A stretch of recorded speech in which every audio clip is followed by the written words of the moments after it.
حضور صلی اللہ علیہ وسلم جب دین پھیلا رہے تھے تب سارے قبائل یعنی کہ جو ایک دوسرے کے ساتھ اینی ٹائم لڑتے رہتے تھے وہ لوگ اکٹھے ہو کر نظر آتے تھے اور مل گئے تھے حضور صلی اللہ علیہ وسلم کو پسپا کرنے کے لیے. وہ لوگ یکجا جمع نظر آتے تھے اور شیر شکر ہو کر ملتے تھے گویا بھائی بھائی ہوں. مسلمان جبرن مکہ سے نکالے گئے لیکن یہ خیال ان کے دل سے نہیں گیا تھا اور نہ جا سکتا تھا کہ کعبہ پر ان کا بھی کم از کم اسی قدر حق ہے جس قدر اور قبائل کا ہے. اس کے ساتھ مکہ سے مسلمانوں کو گوناگو تعلقات تھے. وہ اس کا قدیم اور محبوب وطن تھا.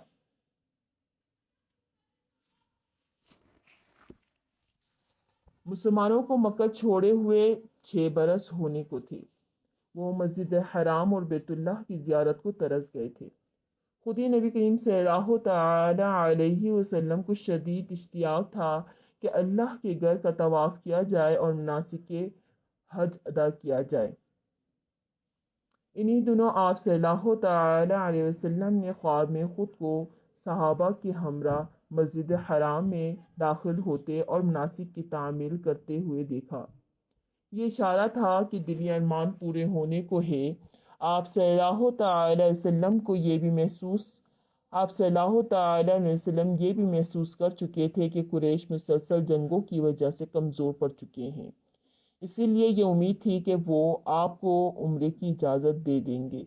چنانچہ آپ صلی اللہ تعالی وسلم یکم ذی الحجہ سن 6 ہجری میں 1400 صحابہ کرام اور بعض روایت میں آتا 1500 صحابہ کرام کے ساتھ احرام باندھ کر عمرے کے ارادے سے مکہ روانہ ہو گئے. قربانی کے جانور بھی ساتھ تھے. عرب کے لوگ کسی ایسے قافلے پر حملہ نہیں کرتے تھے جن کے ساتھ قربانی کے جانور ہو. اور یہ مہینہ مدنی تقویم میں ذی القعدہ اور مکی تقویم میں رجب تھا. قریش لوگ کیا کرتے تھے کہ مہینے کو آگے پیچھے کر دیا کرتے تھے کہ اب اس کو حرمت والا بنائیں گے اب اس کو حرمت والا بنائیں گے، کیونکہ ان کے نزدیک تو شریعت نام کی کوئی چیز نہیں تھی اس طرح سے، مگر 4 مہینے سال میں ایسا رکھتے تھے جس میں وہ جنگ جدل نہیں کرتے تھے. قریش سمیت تمام اہل عرب کے نزدیک ان دنوں جنگ حرام تھی. اس لیے آپ صلی اللہ علیہ وسلم کو اطمینان تھا کہ جنگ کی نوبت نہیں آئے گی. لیکن قریش کو آپ صلی اللہ علیہ وسلم کے آنے کی اطلاع ہوئی تو وہ بھڑک پڑے. انہوں نے آپ کو روکنے کے لیے خلاف دستور جنگ کی تیاری شروع کر دی اور راستے میں ایک مسلح جتھا تعینات کر دیا.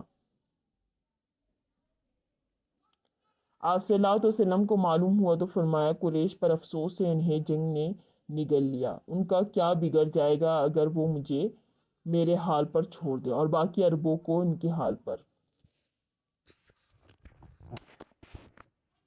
حضرت بلال رضی اللہ تعالی عنہ مکہ میں اس قدر ستائے گئے، تاہم جب ان کو مکہ یاد آتا تو وہ روتے تھے اور پکار کر یہ اشعار کہتے تھے: آہ، کیا پھر کبھی وہ دن آ سکتا ہے کہ میں مکہ کی وادی میں ایک رات بسر کروں اور میرے پاس اذخر اور جلیل ہو، اور کیا وہ دن بھی ہوگا کہ میں مجنتاح کے چشموں پر اتروں اور شامہ طفیل مجھ کو دکھائی دی. اکثر مہاجرین جان بچا کر نکل آئے تھے لیکن خاندان اور بال بچے وہیں رہ گئے تھے. حضرت صلی اللہ علیہ وسلم مکہ معظمہ کا ارادہ کیا اور اس گھر سے قریش کو کوئی احتمال نہ ہو، میں نے پہلے بھی بتا چکی ہوں، کوئی احتمال نہ ہو، عمرے کا احرام باندھا اور قربانی کے اونٹ ساتھ لیے، اور یہ بھی حکم دیا کہ کوئی شخص ہتھیار باندھ کر نہ آئے، صرف تلوار جو عرب میں سفر کا ضروری آلہ سمجھی جاتی تھی پاس رکھ لی جائے. اس میں بھی یہ شرط ہے کہ نیام میں بند ہو. چنانچہ مہاجرین عموماً اور اکثر انصاری سعادت کی منتظر تھے. 1400 شخص اس سفر میں ہمرکاب ہوئے مقام ذوالحلیفہ میں پہنچ کر قربانی کی ابتدائی رسمیں ادا ہو گئیں، یعنی قربانی کے اونٹ ساتھ تھے، ان کی گردنوں میں قربانی کی علامت کے طور پر لوہے کی نال لگا دی گئی۔ احتیاط کے لیے قبیلہ خزاعہ کا ایک شخص جس کے اسلام لانے کا حال قریش کو معلوم نہ تھا پہلے بھیج دیا گیا۔ قریش کے ارادے کی خبر لائے۔ جب قافلہ غسفان کے قریب، غسفان ایک جگہ کے نام ہے، جب قبیلہ غسفان کے قریب پہنچا، اوس نے آ کر خبر دی کہ قریش نے تمام قبائل احابیش کو یکجا کر کے کہہ دیا کہ محمد صلی اللہ تعالی علیہ وسلم مکہ میں کبھی نہیں آ سکتے، یعنی کہ انہوں نے جنگ کی تیاری شروع کر دی۔ غرض قریش نے بڑے زور و شور سے مقابلے کی تیاری کی۔ قبائل متحدہ کے پاس پیغام بھیجا، وہ جمعیت عظیم لے کر آئے۔ مکہ سے باہر بدلاح ایک مقام پر فوجیں فراہم ہوئی۔ خالد بن ولید جو اب تک اسلام نہیں لائے تھے، 200 سوار لے کر، جن میں ابو جہل کا بیٹا اکرمہ بھی تھا، مقدمۃ الجیش کے طور پر آگے بڑھے اور غمیم تک پہنچ گئے۔ غمیم بھی ایک جگہ کا نام ہے جو رافع اور حجفہ کے درمیان ہے۔ یہ دونوں بھی جگہ کے نام ہیں۔ حضرت صلی اللہ تعالی وسلم نے فرمایا کہ قریش نے خالد کو طلیعہ بنا کر بھیجا ہے اور وہ مقام غمیم تک آ گئے ہیں، اس لیے کترا کر داہنی طرف سے چلو، یعنی وہاں پر ہمیں لڑائی نہیں کرنی، تو اس لیے وہاں سے ہم نہیں جائیں گے، اب ہم راستہ تبدیل کر دیں گے۔ فوج اسلام جب غمیم کے قریب پہنچ گئی تو خالد کے گھوڑوں کی گدارتی نظر آئی اور وہ گھوڑا اڑاتے ہوئے گئے، یعنی کہ جہاں سے خالد تھے وہاں پر بہت زیادہ دھواں تھا، اس وجہ سے یہ بات کہی ہے۔ قریش کو خبر کی کہ لشکر اسلام غمیم تک آ گیا۔ ان حضرت صلی اللہ علیہ وسلم آگے بڑھے اور حدیبیہ میں پہنچ کر قیام کیا۔ یہاں پانی کی قلت تھی، ایک کنواں تھا، وہ پہلے ہی آمد میں خالی ہو گیا، لیکن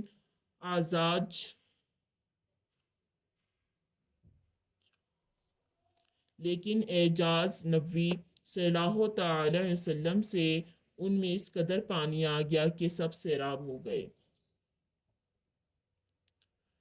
قبیلہ خزاعہ نے اب تک اسلام نہیں قبول کیا تھا، لیکن اسلام کے حلیف اور رازدار تھے، یعنی حامی تھے۔ قریش اور عام کفار جو منصوبے اسلام کے خلاف کیا کرتے تھے، وہ ہمیشہ حضرت صلی اللہ علیہ وسلم کو اس سے مطلع کر دیا کرتے تھے، یعنی اطلاع دیا کرتے تھے۔ اس قبیلے کے رئیس اعظم بدیل بن ورقہ تھے، فتح مکہ میں اسلام لائے۔ کس قبیلے کے؟ بنو خزاعہ کے قبیلے کے رئیس کون تھے؟ اعظم بدیل بن ورقہ۔ فتح مکہ میں اسلام لائے تھے یہ۔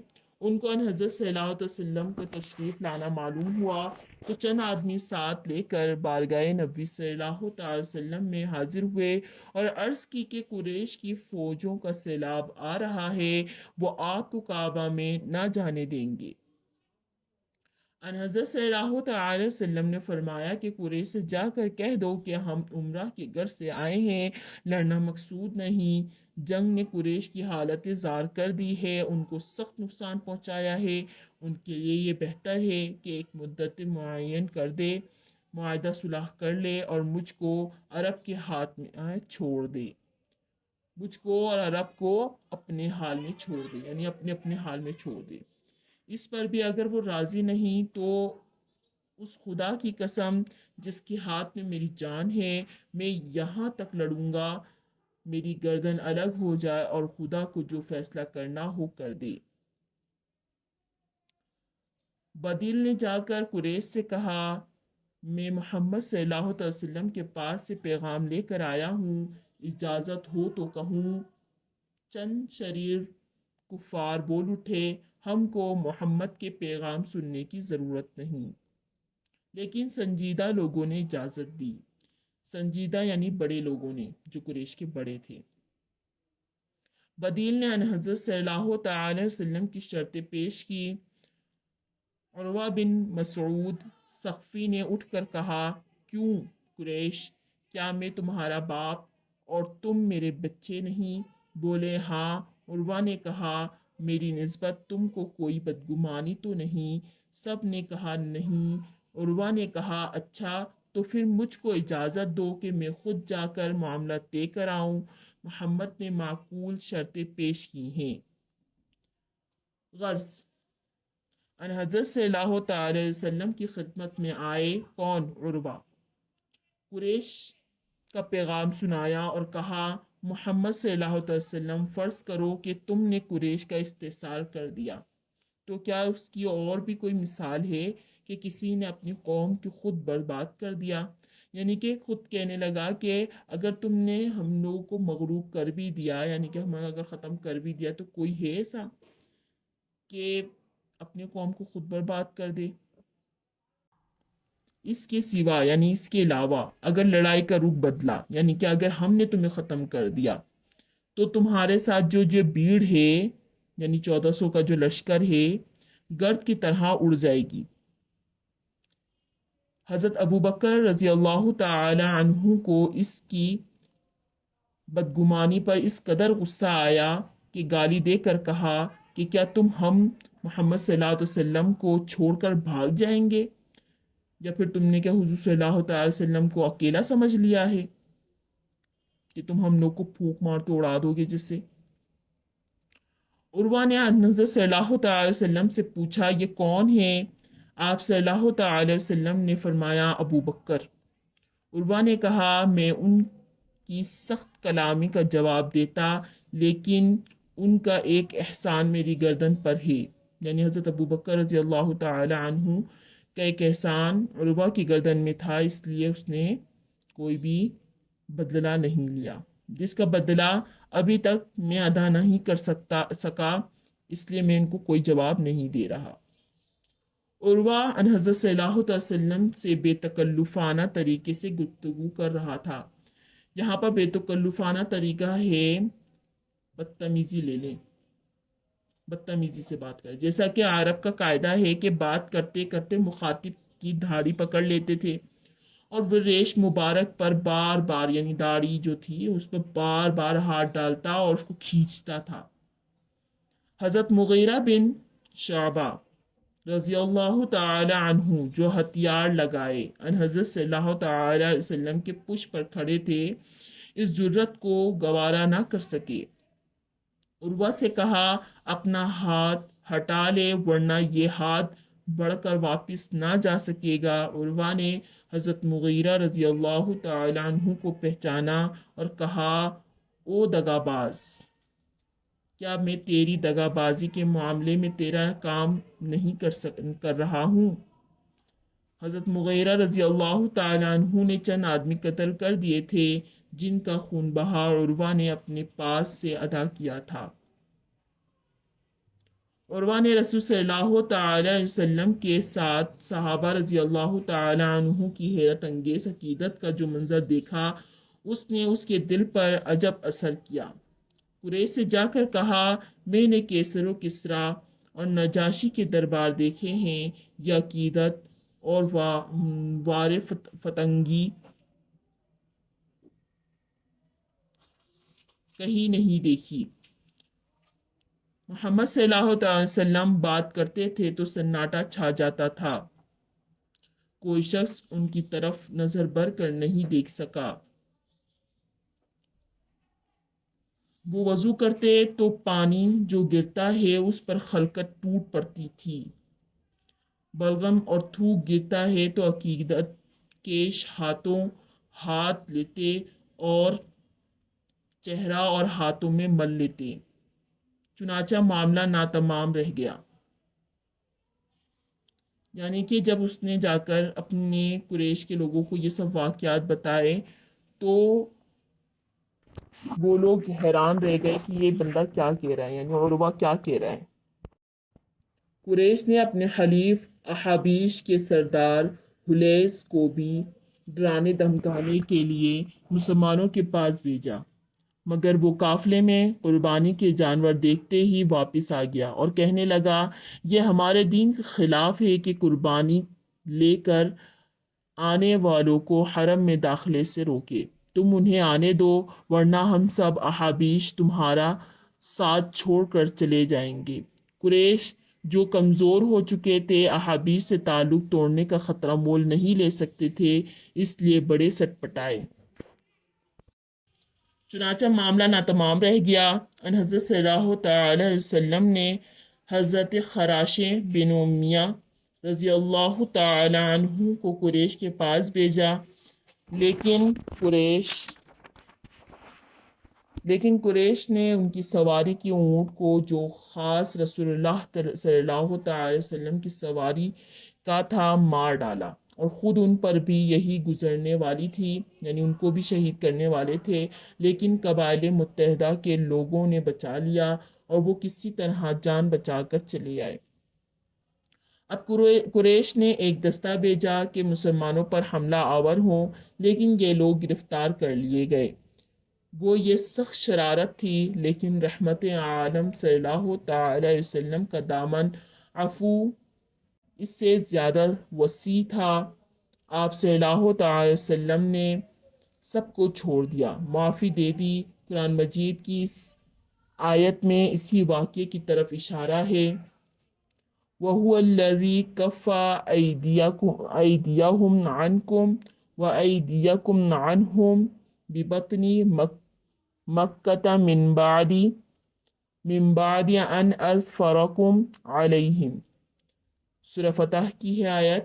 اور وہی خدا ہے جس نے مکہ میں ان لوگوں کے ہاتھ تم سے اور تمہارا ہاتھ ان سے روک دیا، بعد اس کے کہ تم ان پر قابو دے دیا تھا۔ بالآخر آپ نے گفتگو صلح کے لیے حضرت عمر رضی اللہ تعالی عنہ کو انتخاب کیا،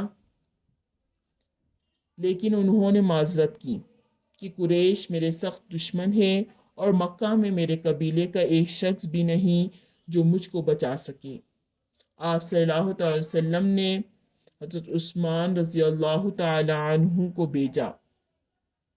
وہ اپنے ایک عزیز جن کا نام ابان بن سعید کی حمایت میں مکہ گئے۔ ان حضرت صلی اللہ علیہ وسلم کا پیغام سنایا۔ قریش نے ان کو نظر بند کر دیا، لیکن عام طور پر یہ خبر مشہور ہو گئی کہ وہ قتل کر ڈالے گئے۔ یہ خبر ان حضرت صلی اللہ علیہ وسلم کو پہنچی تو آپ صلی اللہ تعالی وسلم نے فرمایا کہ عثمان رضی اللہ تعالی عنہ کے خون کا قصاص لینا فرض ہے۔ یہ کہہ کر آپ صلی اللہ علیہ وسلم نے ایک ببول کے درخت کے نیچے بیٹھ کر صحابہ رضی اللہ تعالی عنہ سے جان نثاری کی بیعت لی، یعنی موت کی بیعت لی۔ تمام صحابہ رضی اللہ تعالی عنہ نے، جن میں زن و مرد یعنی عورتیں بھی شامل تھیں، ولولہ انگیز جوش کے ساتھ دست مبارک پر جان نثاری کا عہد لیا۔ اسلام کا ایک محتمم بشان واقعہ ہے۔ اس بیعت کا نام بیعت رضوان ہے۔ سورہ فتح میں اس واقعے کا اور درخت کا ذکر ہے۔ لقد رضی اللہ عن المؤمنین اذ یبایعونک تحت الشجرۃ فعلم ما فی قلوبہم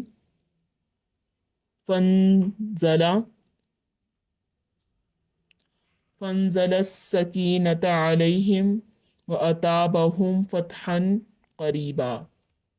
خدا مسلمانوں سے راضی تھا جبکہ وہ تیرے ہاتھ پر درخت کے نیچے بیعت کر رہے تھے، سو خدا نے جان لیا جو کچھ ان لوگوں کے دلوں میں تھا، تو خدا نے ان پر تسلی نازل کی اور عاجلانہ فتح دی۔ لیکن بات کو معلوم ہوا کہ وہ خبر صحیح نہ تھی۔ قریش نے سہیل بن عامر کو سفیر بنا کر بھیجا۔ وہ نہایت فصیح اور بلیغ مقرر تھے۔ مقرر کہتے ہیں جو بہت اچھا بولتے ہوں، بہت اچھے الفاظ کا چناؤ کرتے ہوں۔ مسلمانوں کے اس ولولے کا قریش پر ایسا اثر پڑا کہ وہ مرعوب ہو گئے، یعنی کہ وہ ڈر گئے۔ انہوں نے حضرت عثمان رضی اللہ تعالی عنہ کو آزاد کر دیا،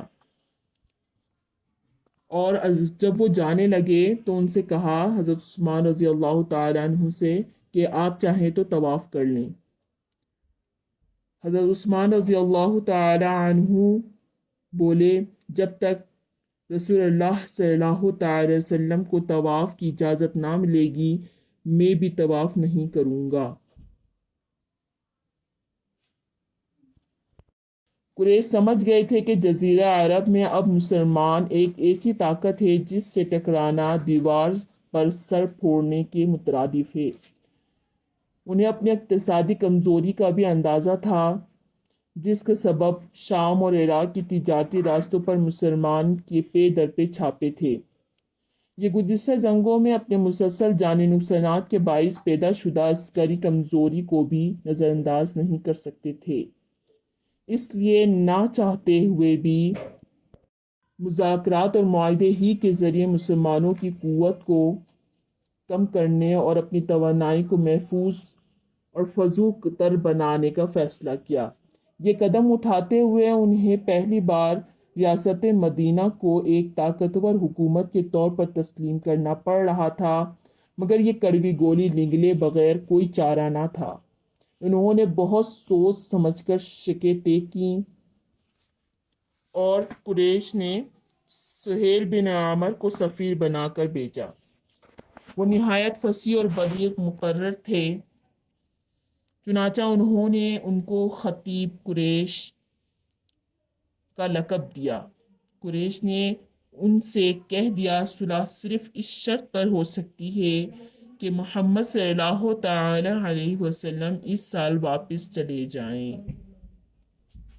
سہیل ان حضرت صلی اللہ علیہ وسلم کی خدمت میں حاضر ہوئے اور دیر تک صلح کی شرائط پر گفتگو رہی۔ بالآخر چند شرطوں پر اتفاق ہوا اور ان حضرت صلی اللہ علیہ وسلم نے حضرت علی رضی اللہ تعالی عنہ کو بلا کر حکم دیا کہ معاہدے کے الفاظ قلم بند کرے۔ حضرت علی رضی اللہ تعالی عنہ نے عنوان پر بسم اللہ الرحمن الرحیم لکھا۔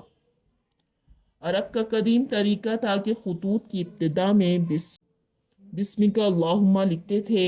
بسم اللہ الرحمن الرحیم سے وہ آشنا نہ تھے۔ اس بنا پر سہیل بن عامر نے کہا کہ بسم اللہ الرحمن الرحیم کے بجائے وہی قدیم الفاظ لکھے جائیں۔ ان حضرت صلی اللہ علیہ وسلم نے منظور فرمایا۔ آگے کا فقرہ تھا، وہ معاہدہ ہے جو محمد صلی اللہ علیہ وسلم نے تسلیم کیا۔ سہیل نے کہا، اگر ہم آپ صلی اللہ علیہ وسلم کو پیغمبر ہی تسلیم کرتے تو پھر جھگڑا کیا تھا؟ آپ صلی اللہ علیہ وسلم صرف اپنا اور اپنے باپ کا نام لکھوائیں۔ ان حضرت صلی اللہ علیہ وسلم نے فرمایا کہ گو تم تکذیب کرتے ہو، یعنی تم مانتے نہیں ہو، لیکن خدا کی قسم میں خدا کا پیغمبر ہوں۔ یہ کہہ کر آپ صلی اللہ علیہ وسلم نے حضرت علی رضی اللہ تعالی عنہ کو حکم دیا کہ اچھا خالی میرا نام لکھو۔ حضرت علی رضی اللہ تعالی عنہ نے سے زیادہ کون فرما گزار ہو سکتا تھا، لیکن عالم محبت میں ایسے مقام بھی پیش آتے ہیں جہاں فرمانبرداری سے انکار کرنا پڑتا ہے۔ حضرت علی رضی اللہ تعالی عنہ نے کہا، میں ہرگز آپ صلی اللہ علیہ وسلم کا نام نہ مٹاؤں گا۔ آپ صلی اللہ علیہ وسلم نے فرمایا، اچھا مجھ کو دکھاؤ میرا نام کہاں ہے۔ حضرت علی رضی اللہ تعالی عنہ نے اس جگہ انگلی رکھ دی۔ آپ صلی اللہ تعالی وسلم نے رسول اللہ کا لفظ مٹا دیا۔ ان حضرت صلی اللہ تعالی وسلم کو لکھنا نہیں آتا تھا، اسی بنا پر آپ صلی اللہ علیہ وسلم کو امی۔ مسلم میں یہ واقعہ مسلم میں جہاں منقول ہے لکھا ہے کہ آپ صلی اللہ تعالی وسلم نے رسول اللہ کا لفظ مٹا کر ابن عبداللہ، یا بخاری میں چنانچہ یہ واقعہ عام روایت کے خلاف ہے، اس لیے ایک معرکہ آرا مباحثہ بن گیا۔ لیکن حقیقت یہ ہے کہ لکھنے پڑھنے کا کام روزمرہ جب نظر سے گزرتا رہتا ہے تو ناخواندہ شخص بھی، یعنی کوئی اگر جاہل شخص بھی ہو تو اپنے نام کے حروف سے آشنا ہو جاتا ہے، اس سے امیت میں فرق نہیں آتا۔ بے شبہ امی ہونا آپ صلی اللہ تعالی وسلم کا فخر ہے۔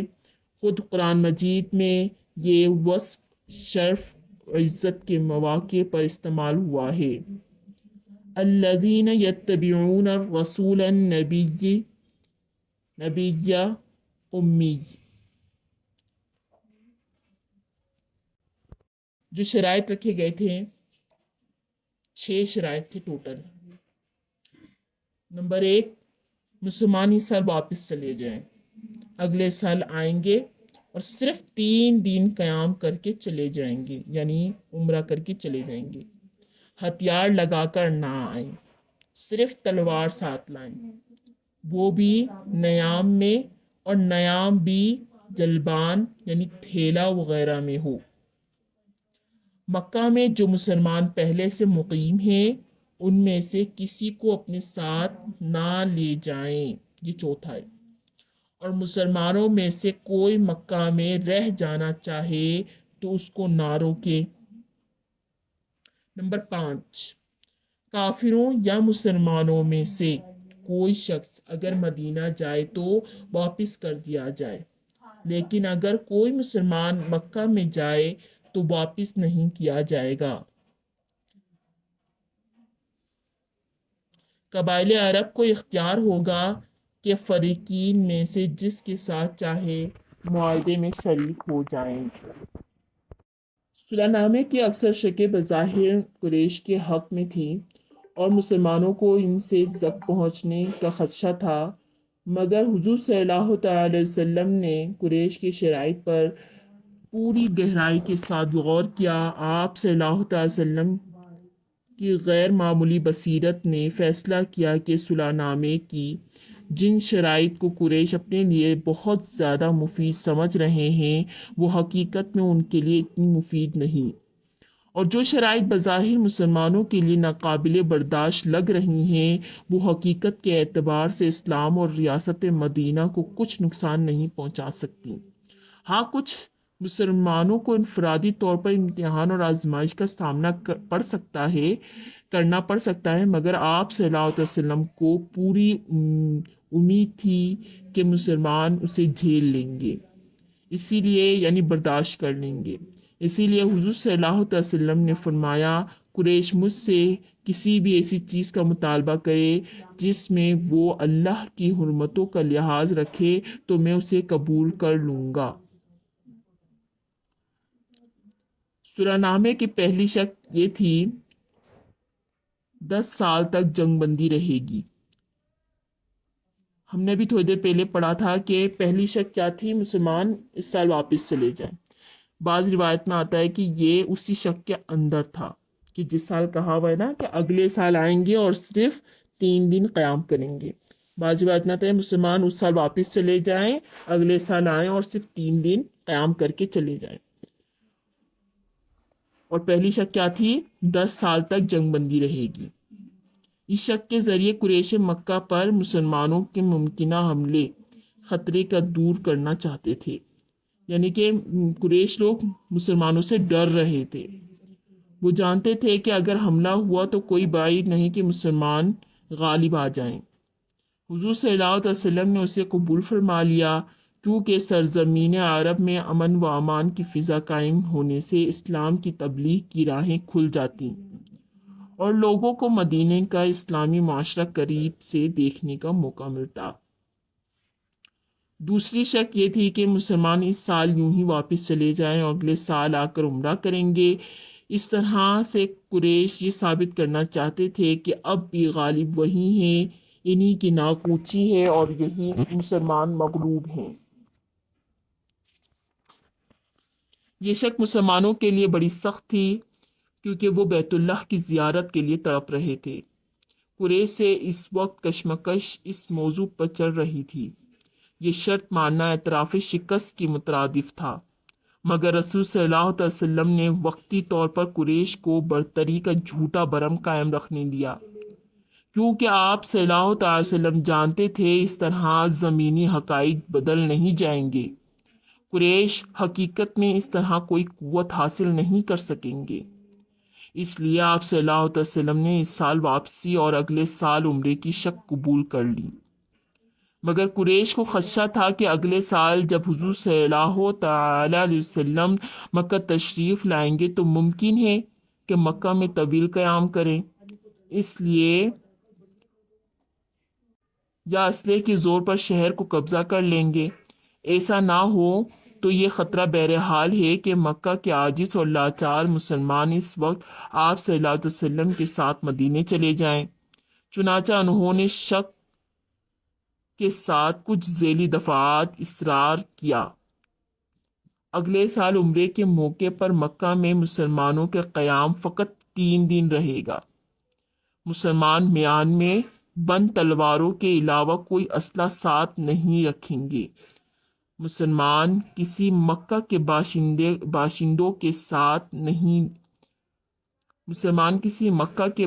کو ساتھ نہیں لے جائیں گے۔ اگر مسلمانوں میں سے کوئی مکہ میں رہنا چاہیں تو اسے منع نہیں کریں گے۔ حضور صلی اللہ علیہ وسلم نے اسے قبول کر لیا۔ تیسری شک یہ تھی کہ اہل مکہ کا کوئی فرد مسلمان ہو کر حضور صلی اللہ تعالی وسلم سے جا ملا تو اسے واپس بھیج دیا جائے گا۔ اس طرح قریش اپنے نوجوانوں کے اسلام میں دخل ہونے کا راستہ بند کرنا چاہتے تھے تاکہ رسول صلی اللہ علیہ وسلم کے حامیوں میں مزید اضافہ نہ ہو۔ یہ شک مسلمانوں کے لیے ناقابل برداشت تھی۔ وہ اپنے کسی ایسے مسلمان بھائی کو جو ہجرت کر کے مدینہ آئے، کیونکہ وہ ہجرت تو ایسے ہی نہیں کرے گا نا، اس کو جب تکلیف دیں گے تبھی وہ ہجرت کرے گا مسلمان، واپس قریش کی چنگل میں دے دیں۔ مگر حضور صلی اللہ علیہ وسلم نے طبی طور پر سخت گراں محسوس کرتے ہوئے بھی یہ بات مان لی۔ صحابہ کرام کو اس پر غمگین دیکھ کر آپ صلی اللہ علیہ وسلم نے انہیں تسلی دی۔ ایسے لوگوں کے لیے اللہ جلد ہی کوئی راستہ نکالے گا۔ آپ جانتے تھے اس شرط کی پیروی سے اسلام اور ریاست مدینہ کو کچھ نقصان نہیں پہنچ سکتا۔ پھر شرط کی وجہ سے اگر قریش کے کچھ لوگوں کے اسلام لانے میں رکاوٹ پیدا ہوگی تو اس کے بدلے امن و امان کی وجہ سے درجنوں دیگر قبائل میں اسلام کی روشنی پھیلانے کا موقع ملیں گی۔ رسول صلی اللہ علیہ وسلم کی نگاہ اس پہلو پر بھی تھی کہ عقیدہ کوئی ایسی چیز نہیں جو جبراً تشدد سے تبدیل کر دیا جائے، وہ تو دل کا سودا ہے۔ اس لیے جو لوگ دل سے ایمان لے آئیں گے، قریش کی پکڑ دھکڑ ان کے ایمان کو بدل نہیں سکتی۔ ہاں، ان کی ذاتی طور پر اذیتوں کا سامنا کرنا پڑ سکتا ہے، مگر ان کے بارے میں آپ کو امید تھی کہ وہ ان آزمائشوں سے سرخرو ہو کر نکلیں گے۔ چوتھی شخص یہ تھی کہ اگر کوئی شخص رسول صلی اللہ تعالی علیہ وسلم کے ساتھ چھوڑ کر مکہ والوں سے آ ملا تو اسے واپس نہیں بھیجا جائے گا۔ اس شرط کے ذریعے قریش اپنے حامیوں میں اضافے کی راہ کھولنا چاہ رہے تھے۔ رسول صلی اللہ علیہ وسلم نے یہ سوچ کر اسے منظور فرما لیا کہ اگر کوئی بدبخت خود اسلام کا ساتھ چھوڑنا چاہے تو اس کو چلے جانا ہی بہتر ہوگا۔ پانچویں شرط یہ تھی کہ فریقین ایک دوسرے کے خلاف خفیہ کارروائیوں اور خیانت سے اجتناب کریں گے۔ چھٹی شرط یہ تھی کہ دیگر قبائل میں سے، یعنی قریش کے اندر اور بھی بہت سارے قبائل تھے، ان میں سے اگر کوئی چاہے تو قریش کا حلیف بن کر رہے اور اگر کوئی چاہے تو وہ معاہدے میں شامل ہو سکتا ہے، مسلمانوں کے حلیف بن کر معاہدے میں ہمارے ساتھ شامل ہو سکتا ہے۔ یہ ایک منصفانہ بات تھی جو مسلمانوں کے لیے مفید تھی، کیونکہ اس طرح انہیں نئے اتحادی میسر آ سکتے تھے اور پورے عرب میں امن و امان کی فضا قائم ہو سکتی تھی۔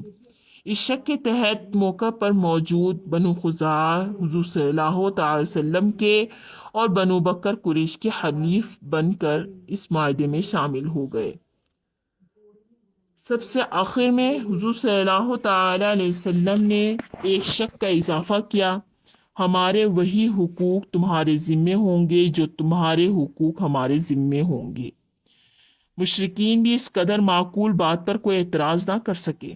اس شک کے ذریعے حضور صلی اللہ علیہ وسلم نے مسلمانوں کی برابر حیثیت کو تسلیم کرا لیا۔ کہیں گے کہ آگے کیا واقعہ پیش آیا۔ آج کے لیے اتنا ہی۔ السلام علیکم ورحمۃ اللہ وبرکاتہ۔ اللہم صلی علی محمد وعلی آل محمد کما صلیت علی ابراہیم وعلی آل ابراہیم انک حمید مجید۔ اللہم بارک علی محمد وعلی آل محمد کما بارکت علی ابراہیم وعلی آل ابراہیم انک حمید مجید۔ دعا کے لیے ہاتھ اٹھا لیجیے۔ اللہم اہدنا فیمن ہدیت وعافنا فیمن عافیت وتولنا فیمن تولیت وبارک لنا فیما اعطیت وقنا شر ما قضیت فإنک تقضی ولا یقضى علیک انہ لا یذل من والیت ولا یعز من عادیت تبارکت ربنا وتعالیت نستغفرک ونتوب الیک وصلی اللہ علی النبی امی محمد وآلہ۔ اللہم اغفر لنا وللمؤمنین والمؤمنات والمسلمین والمسلمات وألف بین قلوبہم وأصلح ذات بینہم وانصرہم علی عدوک وعدوہم آمین اللہم ربنا آمین۔ ربک رب العزة عما یصفون وسلام علی المرسلین والحمد للہ رب العالمین۔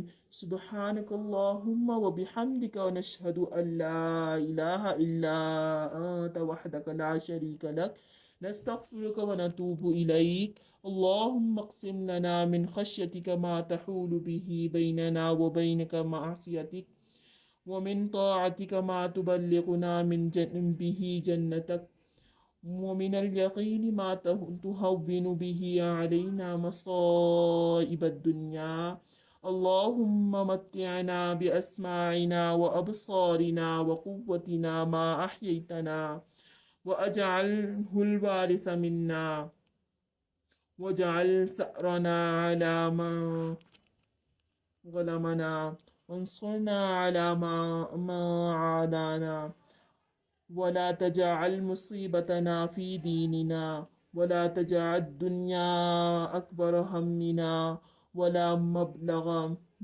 علمنا ولا تسلط علينا من لا يرحمنا آمين اللهم ربنا آمين۔